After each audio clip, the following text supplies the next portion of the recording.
자, 이 시간에 화면 앞에서 가정마다 예배의 단을 쌓고 예배드리는 모든 우리 새신교회 백성들 위해 하나님께서 하늘 문을 열어주시고 성령을 내려주시며 하늘 음성으로 내가 너를 기뻐하노라 하는 그러한 위로와 축복의 말씀이 있기를 기도드리겠습니다. 우리 성도님 여러분, 서로 문안 인사 한번 하겠습니다. 실시간 채팅창 여시고 줌으로 하시는 분들은 줌으로 함께 인사 한번 나누겠습니다.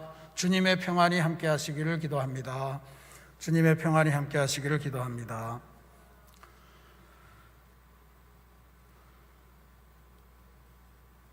광고 말씀드렸습니다만 정부의 방역 단계는 그대로이지만 다음 주부터는 10% 좌석수 대비 10%까지 대면 예배가 허용이 됩니다. 그래서 1부 예배를 저희들이 회복하고 2, 3부 예배는 대면 비대면 병행해서 진행하도록 하겠습니다. 사전 신청해 주셔야 되고요. 선착순으로 제한할 수밖에 없음을 알려드립니다.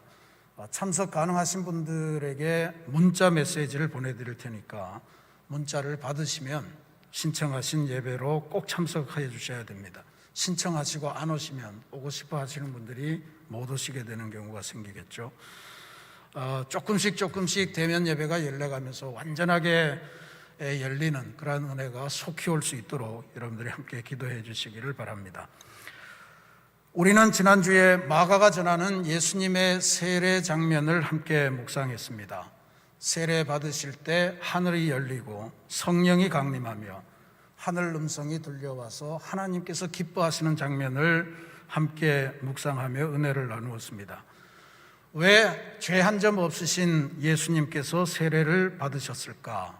바로 우리가 하나님 안에서 새로운 인생을 결단하고 출발할 때 어떤 일이 생기는가 하는 것을 보여주기 위한 교육적인 목표라고 말씀드렸습니다. 주님께 나타났던 놀라운 징표들은 우리가 주님과 더불어 새로운 삶을 시작할 때 우리에게도 똑같이 일어난다 하는 그러한 것을 알려주시기 위함임을 배웠습니다. 오늘은 요한복음에 나타나는 주현절 말씀, 그것을 함께 묵상하도록 합니다. 요한복음은 우리가 읽어보시면 아시지만 예수님의 탄생 이야기를 기록하지 않습니다. 대신에 요한은 예수님께서 오신 것이 무슨 의미를 가지고 있는가, 이것을 기록함으로 복음서를 시작합니다. 예수님은 이 땅에 오신 하나님이시고 하나님의 말씀이시고 그것이 빛으로 나타났다, 이렇게 고백합니다. 그 빛이 모든 이에게 비추어졌는데, 그래서 그 빛을 받고 이 땅에 오신 하나님을 발견하고 만나고 한 사람들의 고백과 변화에 주목하면서 요한복음서를 시작했습니다. 이게 요한이 보기에 예수님의 탄생 이야기만큼이나 이 이야기들이 소중하다고 믿었기 때문에 이걸 서두에 기록했을 거예요. 근데 예수님을 고백하는 다양한 고백의 내용들, 그냥 예수님이 아니고 다양한 고백의 내용들이 요한복음 1장에 기록되어 있습니다. 먼저 문을 연 것은 세례 요한입니다. 29절 말씀에 보면 세상 죄를 지고 가는 하나님의 어린 양이로다, 이렇게 묘사했고요, 고백했고요. 33절에 보면 나는 물로 세례를 베풀었거니와 그분은 성령으로 세례를 베푸시는 이다, 이렇게 예수님을 고백하였습니다. 근데 이분은, 세례 요한은 우리가 이미 알다시피 예수님의 오심을 예언하고 예수님의 길을 이렇게 닦기 위해서 하나님께서 보내신 종이잖아요. 위대한 예언자입니다. 그러니까 우리하고는 좀 차원이 다른데, 오늘 21세기를 살아가는 우리 보통 그리스도인들, 보통 사람들 같은 분들이 예수님을 고백한 것이 우리에게는 훨씬 더 중요할 수 있겠죠. 그걸 보면 36절에 세례 요한의 제자들이 예수님을 찾아가서 하나님의 어린 양이다, 또 랍비다, 선생님이다, 이렇게 이제 고백했고요. 41절에는 예수님을 만났던 안드레라고 하는 청년이 예수님을 내가 메시아를 봤다, 그렇게 고백했고요. 45절에는 오늘 우리가 읽은 본문 말씀에 있습니다만 예수님을 역시 만났던 빌립이 모세가 율법에 기록하였고 여러 선지자가 기록한 그분이시다. 그리고 그분이 나사렛 사람 요셉의 아들이시다. 이렇게 고백을 합니다. 그 다음에 오늘 역시 또 한 주인공인 나다나엘은 예수님을 보면서 진면목을 알아채면서 랍비여 그랬습니다. 선생님이요. 그 다음에 하나님의 아들이시고 이스라엘의 임금이십니다. 이렇게 고백합니다. 예수님 스스로도 51절 말씀에 보면 다니엘서에 나오는 귀중한 개념 인자, 사람의 아들이라고 하는 이 호칭을 가지고 당신 스스로를 묘사한 장면이 나옵니다. 그러니까 이 예수님의 고백은 뭐 본인에 대한 이야기니까 그렇지만 예수님에 대한 이러한 고백들, 이것은 전부 다 이 사람들이 예수님을 만나고 예수님에게서 진리를 발견하고 기쁨에 넘쳐서 행했던 그러한 감탄의 고백이다라고 하는 점들을 기억하셔야 됩니다. 우리도 그냥 예수님을 기도할 때 부르거나 혹시 할 때 그냥 예수님 이렇게만 하시지 마시고 내 삶에 들어와서 구체적으로 역사하신 그 체험, 내가 예수님을 만났을 때의 그 감격, 그것을 담아서 여러분만의 독특한 예수님 고백의 그런 표현들을 갖고 계시는 것이 좋겠다. 그래서 예수님을 만나고 진리를 발견하고 진리에 도달한 그 기쁨이 언제나 여러분 안에 새롭게 샘솟는 그러한 역사를 누리기를 기도드리겠습니다. 요한복음 1장은 이렇게 세상 속에 예수님이 나타나신 것 중요한 세 가지 사건을 1장에서 기록합니다. 근데 요한은 아주 특별하게 그 세 가지 사건이 시작되는 것을 전부 다 이튿날에 하는 표현으로 시작을 해요. 그 세 가지 이튿날로 시작되는 세 단원이 있습니다. 세 단락인데 그게 다 중요한 이야기들이에요. 29절, 36절, 43절이 다 이튿날에 이렇게 시작이 되죠. 첫 번째 이튿날은 우리가 지난주에 보셨던 예수님께서 세례 받으시던 그 날의 기록입니다. 하늘 열리고 성령 강림하고 그리고 하늘 음성이 들려왔던 그 이야기입니다. 그 다음에 이튿날로 시작되는 단락의 내용은 그렇게 하나님 하늘과 막 이것이 같이 노는 그 예수님을 보면서 세례 요한의 제자들이 예수님을 찾아와서 진리가 무엇입니까? 진리에 대해서 묻고 대답하는 일이 생겨나기 시작하고 이어서 예수님께서 첫 제자를 부르시는 장면이 바로 그날입니다. 이게 안드레가 예수님을 먼저 만나고 내가 메시아를 만났다. 그리고 자기 형 베드로에게 가서 내가 만난 이 메시아를 너도 만나라. 이렇게 초대해서 두 사람이 예수님의 제자가 되는 그 사건이 두 번째 이튿날에 이루어졌던 일입니다. 세 번째 이튿날로 시작되는 사건이 바로 오늘 우리가 봉독한 말씀입니다. 빌립과 나다나엘, 특별히 나다나엘과 나누신 대화를 보면 오늘 우리가 예수님을 만나는 자세나 우리가 예수님과 나누는 또 혹은 예수님을 만나는 그러한 어떤 유형 같은 것을 보여주기 때문에 저는 이 말씀이 대단히 소중하다고 생각합니다. 한번 보겠습니다. 먼저 예수님께서는 이날에 나를 따라오너라 라고 하는 말씀과 더불어서 빌립을 먼저 만나셨습니다. 빌립은 여기 요한복음 1장에 보면 안드레와 베드로와 한 마을 벳세다라고 하는 마을에서 자라난 사람이다 이렇게 되어 있습니다. 이 벳세다가 오병이의 기적도 베풀어졌고요, 그 날 때부터 눈먼 사람을 고쳐주셨던 그곳이기도 합니다. 한편으로 예수님을 많이 배척한 곳이기도 한데 그래도 이 세 사람의 예수님의 12명 중에 세 사람이 이 마을에서 나타났다. 이건 대단히 중요한 사건이죠. 이렇게 마을이 중요하고 마을에서 함께 자라난 동무들이 소중한 이유입니다.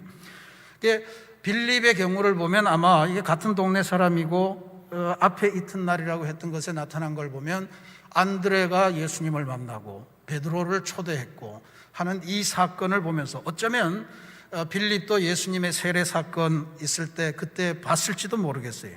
어쨌든 저분과 함께라면 뭐 하는 이런 가슴 벅찬 기대감이 있었을 것 같습니다. 그랬더니 예수님이 오셔서 나를 따르라 하는 그 말씀 한 말씀에 그냥 예수님을 따라 나섰습니다. 그게 아주 강렬하고 감동적인 그러한 만남으로 받아들인 것 같아요. 그래서 자신을 만나주시고 불러주신 예수님을 향해서 어마어마한 고백을 합니다. 45절이 그 고백인데요, 나다나엘에게 직접 털어놓습니다. 모세가 율법에 기록하였고 여러 선지자가 기록한 그 일을 우리가 만났으니 요셉의 아들 나사렛 예수니라. 여기 우리라고 하는 건 아마 안드레, 베드로 그리고 자기 이 세 사람이라 볼 수 있습니다.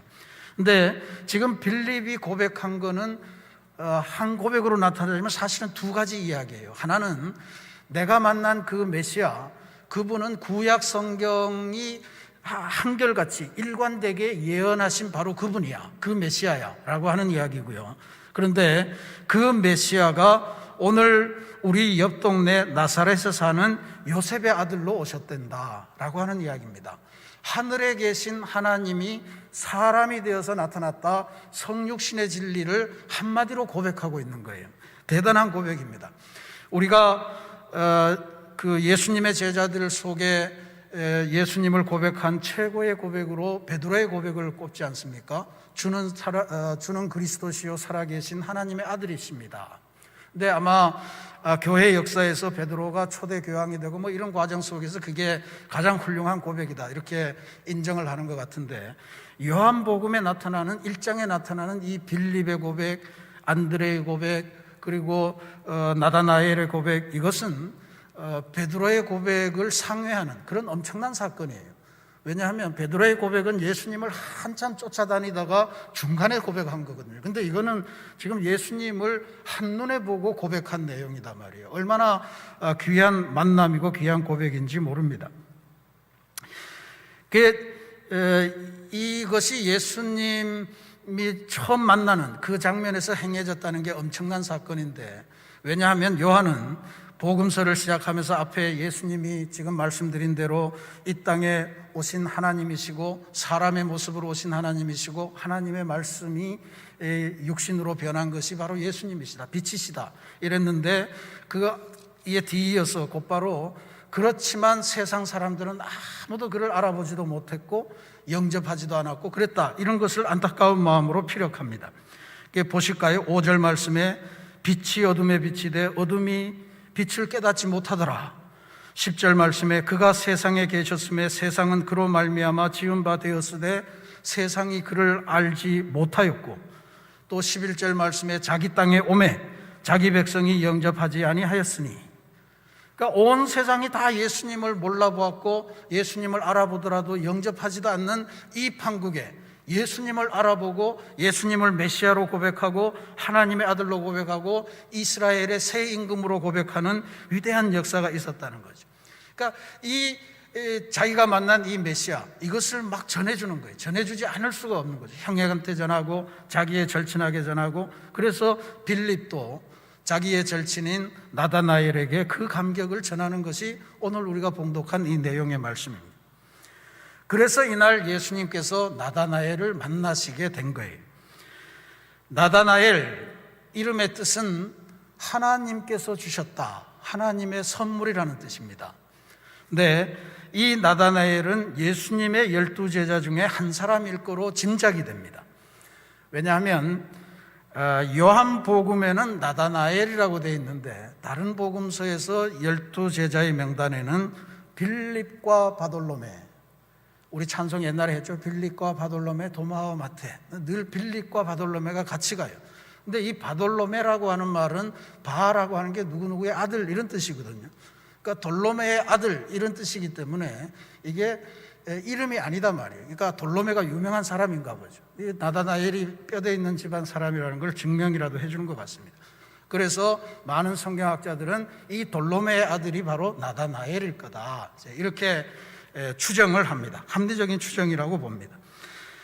근데 이게 그냥 추정이 아니고 요한복음 21장에 보면요, 예수님이 부활하셔서 이제 제자들을 막 찾아다닐 때 디베라 호숫가에서 고기 잡는 제자들에게 가셔서 막 고기 구워달라고 그러면 이런 장면이 나옵니다. 근데 고기를 구워 주신 거죠.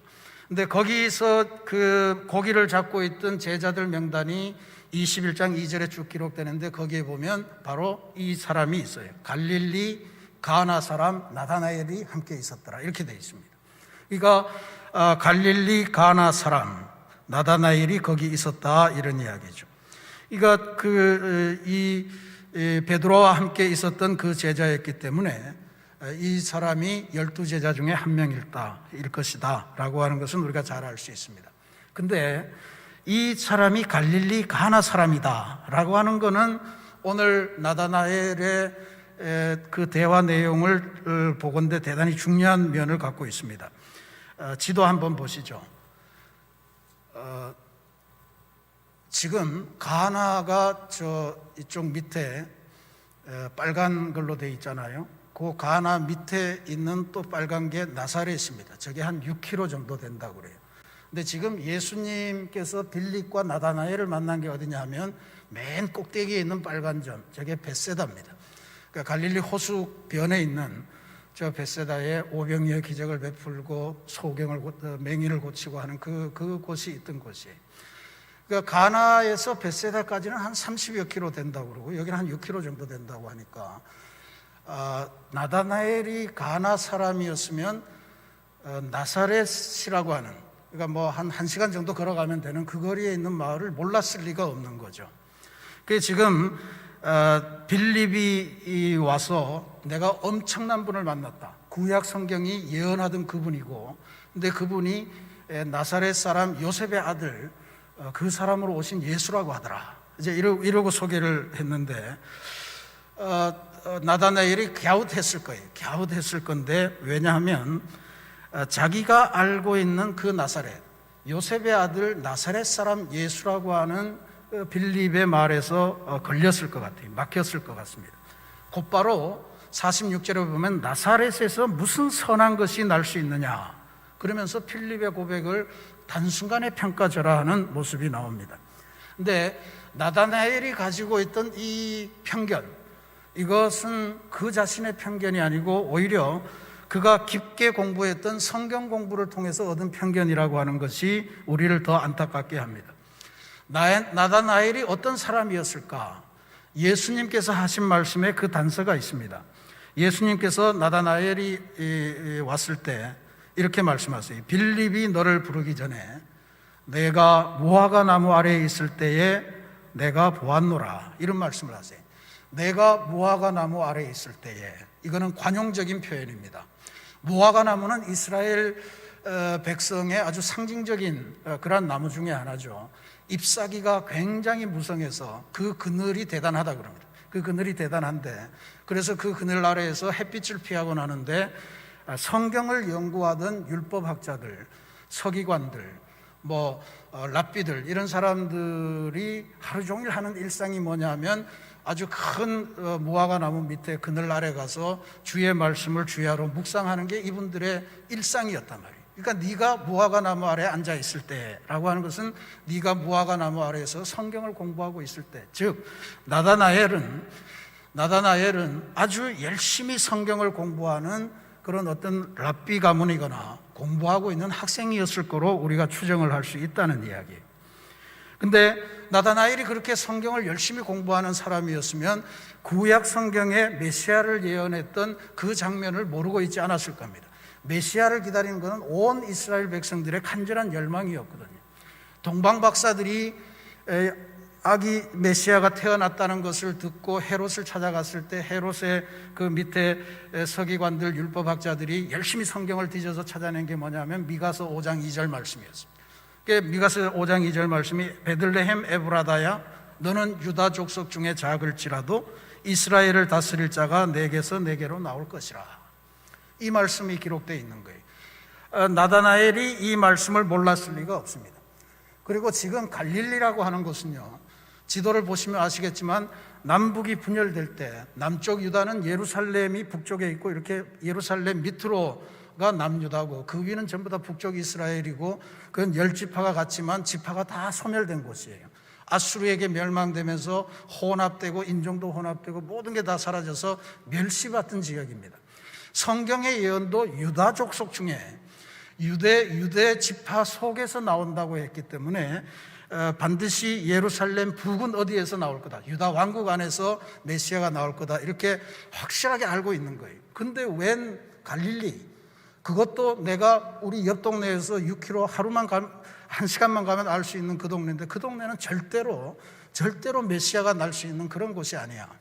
뭔 메시아 아니라 뭔 선한 것도 날 수가 없는 아주 척박한 곳이야 하는 것이 나다나엘의 입장이었다는 거예요.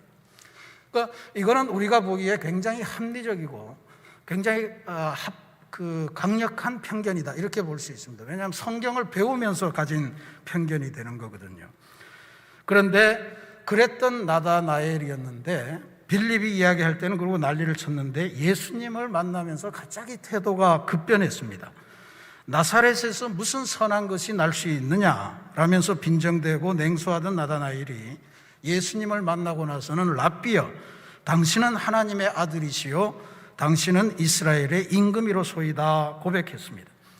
말씀드린 대로 베드로의 고백, 주는 그리스도시요 살아계신 하나님의 아들이십니다 하는 고백에 못지않아요. 시기상으로 훨씬 더 앞서요.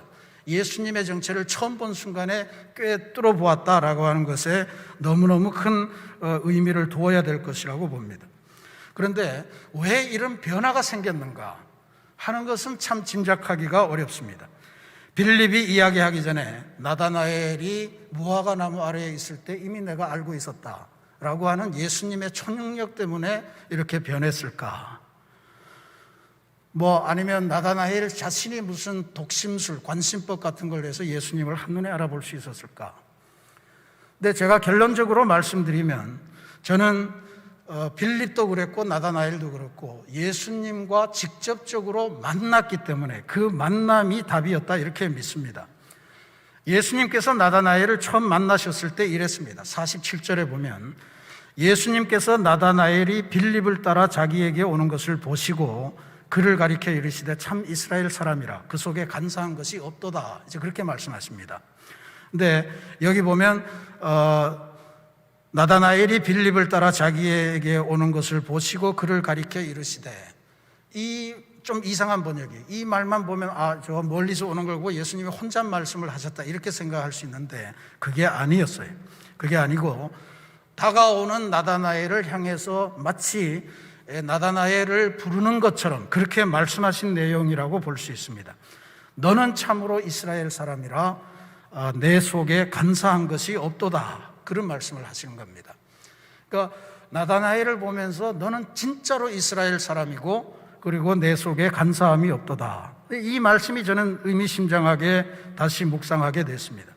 이스라엘이라고 하는 것, 이것은 야곱이 야복강에서 하나님의 천사와 씨름을 하면서 죽음을 다해 장애인이 되어가면서 얻은 새로운 이름이 이스라엘 아니에요? 근데 야곱을 우리가 어떻게 알고 있습니까? 야곱은 간사함의 대명사예요. 자기 것을 챙기기 위해서는 형도 속이고 아버지도 속이고 그렇게 살아갔고 삼촌마저도 속였잖아요, 돈을 벌기 위해서. 그러니까 간사함의 소유자인데 이스라엘이라는 칭호를 받았어요. 근데 예수님께서 지금 자기에게 오는 나다나엘을 보면서 참 이스라엘 사람이라 그 속에 간사함이 없도다, 이거는 야곱의 일생, 지금까지 이스라엘 민족이 야곱의 후손 아닙니까? 근데 그 야곱의 후손으로 이루어진 이스라엘 역사를 완벽하게 새롭게 만드는 새로운 하나님의 종이 걸어오는구나, 이런 예수님의 평가가 담긴 이야기라고 볼 수 있습니다. 실제로 51절 말씀에 가면요, 여기는 나다나엘뿐만 아니고 너희에게 이르노니, 이런 말씀을 하면서 온 세상 사람들에게 말씀하시는 예수님의 내용이 나오는데 그게 놀랍습니다. 진실로 진실로 너희에게 이르노니 하늘이 열리고 하나님의 사자들이 인자 위에 오르락내리락 하는 것을 보리라 하시니라. 기억하시죠? 창세기 28장에 루스라고 하는 곳을 하란으로 도망가는 길에 루스라고 하는 곳에서 노숙을 하는데 그날 밤에 꿈에 하늘로부터 땅으로 이어진 사닥다리가 확 내려오고 거기에서 천사들이 오르락 내리락 하고 그 사닥다리 맨 꼭대기쯤에서 하늘 음성이 들려와서 하나님이 약속을 주시는 장면이 나옵니다. 야곱이 번뜩 잠에 깨어서 내가 하나님이 여기도 계시다는 것을 몰랐구나. 이곳을 내가 하나님의 집이라 부르리라. 베델이라고 부르면서 거기에서 바로 예배를 드렸던 장면을 기억하실 겁니다. 그런데 야곱은 꿈에서 하나님을 만난 거잖아요. 근데 지금 나다나엘은 눈앞에서 현실 속에서 직접 하나님이 내려오신 예수님을 보고 있는 거예요. 그러니까 그 장면 때문에 야곱은 이 18장의 그 꿈에서 하나님을 만나고 나서도 그의 본성이 변하지 않아요. 그러고 나서 삼촌 집에 갔는데 삼촌에게 어떻게든 속여가지고 그 재산을 불리기 위해서 그 자기의 본성을 다 하는 그런 모습을 보이는데, 그러니까 하나님은 만났을 때 간사함은 없어지지 않은 그러한 모습을 살아갔지만, 나다나엘은 완벽하게 주님으로부터 이런 평가를 받는 거예요. 너는 참 이스라엘 사람이라. 그리고 너 안에는 간사함이 없구나. 야곱보다 낫구나. 이런 이야기입니다. 그게 지금 나다나엘을 향해서 주시는 예수님의 이 말씀, 참 이스라엘 사람, 간사함이 없다. 그리고 50절에는 이보다 더 큰 일을 보리라 라고 하신 것은 예수님께서 나다나엘을 만나시고 나서 나다나엘에게 주시는 축복의 말씀이다. 평가의 말씀이다. 새로운 사명의 선언이다. 저는 그렇게 믿습니다. 왜냐하면 모든 제자들 부르실 때 다 나를 따르라 라고 하는 말씀을 주셨는데, 나다나엘에게는 그런 것보다는 오히려 사명을 주신 거예요. 너는 이제 참 이스라엘이 돼야 된다. 간사함이 없구나. 이제부터 이보다 더 큰 일을 만나고 너의 사역으로 인해서 이 땅의 모든 백성들이 야곱이 꾸었던 그 꿈, 하늘이 열리고 사닥다리가 있고 천사가 오르락 내리락 하고 그리고 하늘 음성이 들리는 그 위대한 꿈을 너로 말미암아 모든 백성이 새롭게 받게 될 것이다 라고 하는 그런 선언이라 저는 그렇게 믿습니다. 그러니까 새롭게 예수님을 나다나엘이 만나게 되면서 예수님으로부터 새로운 소명을 받고, 그리고 나서 그가 가지고 있었던 편견이 깨진 거예요. 그가 가지고 있던 편견이 깨지면서 그가 새 인생을 받아들이기 시작하고, 곧바로 한 것이 당신이야말로 하나님의 아들이십니다. 그리고 이스라엘의 새로운 임금이십니다. 제 임금이 되달라는 거 아니? 너는 이스라엘이라고 그랬는데 이스라엘의 임금이라고 하니까 이제 주인으로 모시겠습니다 라고 하는 그런 이야기입니다. 진리에 이르는 길, 그곳에서 가장 중요한 것은 주님을 직접 만나는 길이고, 그것에서 가장 문제가 되는 것은 편견입니다. 편견을 걷어내야만 주님을 직접 만날 수 있는 그러한 길이 열리는 거예요. 오늘도 여전히 많은 사람들이 공포스러운 삶을 살아가면서, 특별히 코로나19와 같은 그러한 삶을 살아가면서 구세주를 찾아서, 구원주를 찾아서 헤매고 있는 것이 오늘 우리의 현실입니다만, 문제는 편견입니다. 나사렛에서 무슨 선한 것이 나겠느냐. 또 많은 유대인들은 예수님을 볼 때 그 목수 이랬습니다. 성경에도 그 목수하는 그 마을에 가서는 예수님이 아무런 능력도 행하실 수 없었다, 그렇게 증거를 해요. 그러니까 주님의 능력을 확실하게 믿고 주님으로부터 새로운 인생이 시작되고 그것을 고백하는 만남이 있어야만 주님의 능력이 임하는 삶이 되는데, 그게 없이 편견으로 대하고 내가 해봤는데, 내가 겪어봤는데 이런 나의 경험을 앞세우니까 뭐가 풀리지를 않는 겁니다. 예수는 믿는데 대충 믿으니까 능력이 나타나지를 않는 거예요. 경건의 모양은 있지만 경건의 능력은 없도다 했던 바울의 탄식이 그냥 그대로 우리에게 실현되고 있습니다. 주야로 말씀을 묵상하고 즐거워하면 시냇가에 심은 나무처럼 철을 따라 열매를 맺고 잎사귀가 마르지 않아서 늘 푸르다고 그랬는데 그게 안 되는 거예요. 그래서 맨날 하는 일이 바람에 나는 곁처럼 이리저리 휩쓸리면서 그렇게 세상을 쫓아가는 삶이 돼서 늘 불안한 것이 오늘 우리들의 삶이 아닙니까? 주님을 확실히 만나셔야 됩니다. 편견을 이기고, 그리고 진리에 이르는 길, 그것은 주님을 직접 만나는 길밖에 없습니다. 나다나엘도 주님을 직접 만나니 믿음의 고백이 바뀌고 하늘이 열리는 체험을 하면서 그가 새로운 인생의 사명을 주님으로부터 받았던 겁니다. 사랑하는 우리 새신교회 성도 여러분, 2021년 우리 모든 성도님들에게 이와 같은 변화와 위대한 역사가 나타나기를 간절히 소망합니다. 그런데 문제가 있어요. 21세기를 살아가는 우리들에게 과연 예수님을 직접 만나는 길은 무엇일까? 우리는 이제 어떻게 예수님을 직접 만나야 나다나엘 같은 그런 은총을 누릴 수 있겠습니까? 바로 예수님과 대화하면서 사는 길밖에 없습니다. 어떻게 대화합니까? 예수님이라면 어떻게 하실까? 매 순간 예수님에게 물어보는 거예요. 예수님이라면 어떻게 하실까? 그래서 이게 훈련이 되면서 예수님이 살아서 내 안에 살아오시면서 우리에게 대답해 주시는 거예요. 기도하면서 예수님 어떻게 할까요? 예수님이라면 어떻게 하시겠습니까? 대답해 주십시오. 그러면서 주님의 대답을 얻으면서 한 걸음 한 걸음 나아가노라면 주님을 직접 만나고 편견을 걷어내고 진리에 이르며 그리고 완벽하게 새로운 인생의 소명을 부여받는 역사가 있을 줄로 믿습니다. 우리 새신교회는 올 한 해 예수님이라면 어떻게 하실까라고 하는 이 질문을 가슴에 품고 우리들의 삶의 모든 중요한 순간마다 주님의 결정을 묻고 그 결정대로 가보자는 실험을 온 교우들이 함께 해보려고 그렇게 준비하고 있습니다. 목회실이 구체적인 방법을 마련하고 있는 중입니다. 여러분은 일단 예수님이라면 어떻게 하실까? 책을 사서 읽으시는 일부터 시작하셔야 됩니다. 올 한 해 온 존재를 다해서 주님을 직접 만나시는 은총이 우리 모두에게 임하기를 기도드리겠습니다. 주님이라면 어떻게 하실까를 묻는 가운데 주님을 직접 만나시게 될 것이고 주님을 직접 만나시면 주님께서 하신 약속대로 더 큰 일, 하늘이 우리 위에서 열리고 천사들이 하늘로부터 땅까지 오르락 내리락 하면서 우리를 향해서 주님의 복을 실어 나르기 위해 바쁘게 움직이는 그러한 한 해가 되게 하실 줄로 믿습니다. 주님을 만남으로 진리에 이르고 진리의 이름으로 이 땅에서 하늘복, 하늘 기쁨, 하늘 평안을 풍성하게 누리는 복된 새해가 되시기를 주님의 이름으로 축원합니다. 같이 기도하겠습니다.